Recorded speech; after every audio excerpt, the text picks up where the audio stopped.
Hello, I'm Coco and I'm the second affirmative speaker. And to recall what my partner said, the claims, our significance claim was that students that deserve to be admitted are not admitted. The inherency claim was that standardized testing doesn't accurately represent a student's academic capacity. And the solvency claim was that universities can come up with a better system for selecting students for admission. So, before going into this, I want to tell you guys about how SATs actually started. So according to PBS by Sarah Sheffer, published in 18 February 2014, the SAT started in the 1930s as a scholarship test for Ivy League schools. Based off an Army IQ test, it was meant to help those who came from humble backgrounds to be noticed by prestigious schools.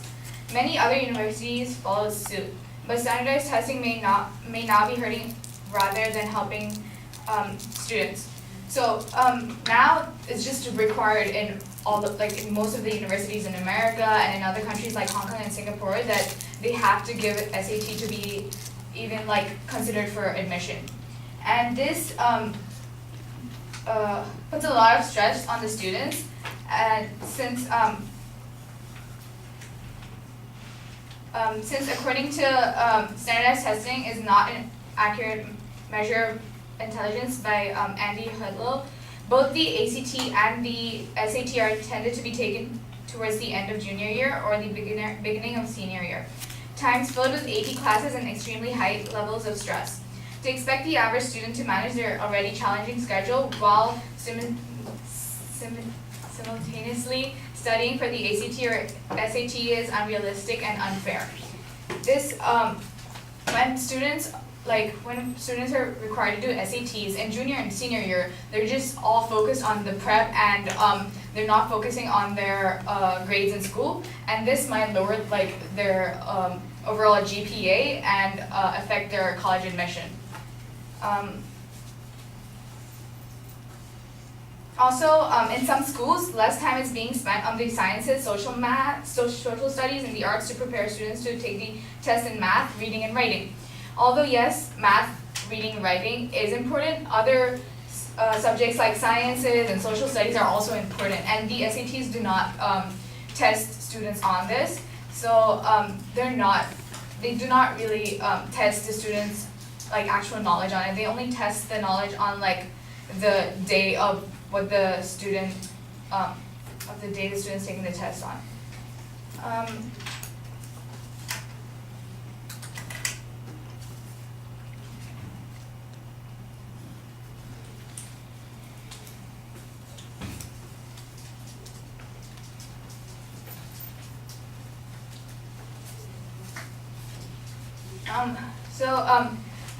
Because SATs only test knowledge on that day, in an article by Columbia University, standardized testing evaluates a student's performance on one particular day and does not take into account external factors.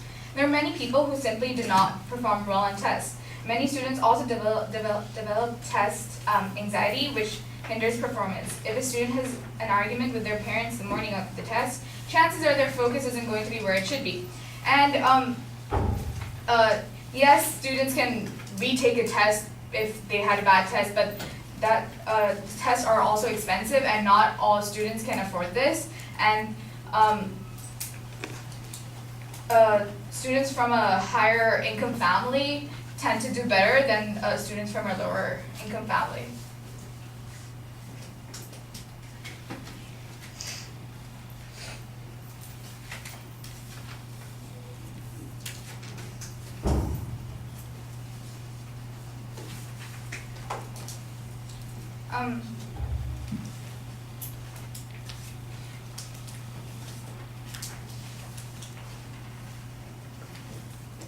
In an article by US News and World Report, because scores generally improve with guidance and repetition, the tests have encouraged an industry of test training that takes advantage of the ambitions of students and families. Test preparation courses are common and students take tests over and over to improve their performance.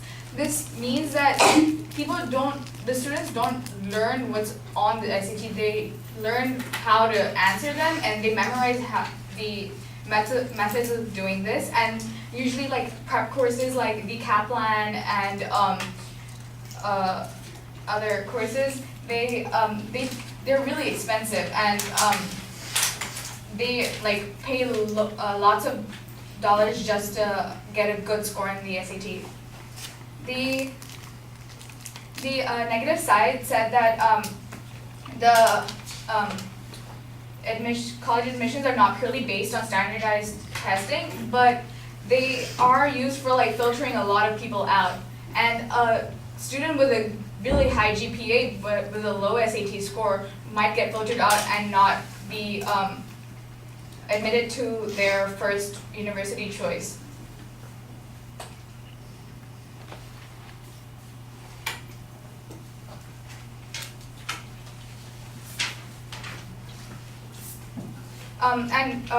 My opponent also said that the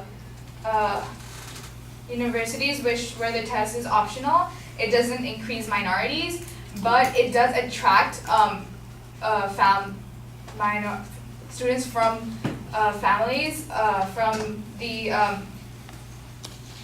Latina families and Black families and from low-income families, because in studies shown, they tend to do worse in SAT reading and writing than other students, and Asian American students do better on the maths, but they don't do well on the reading and writing. This is because even though there's a lot, like Asian Americans are known to have a lot of academic classes, they still do worse on the English and writing. This is because of their family background and how, and if they have like practice of English at home or not. Yeah, that's all.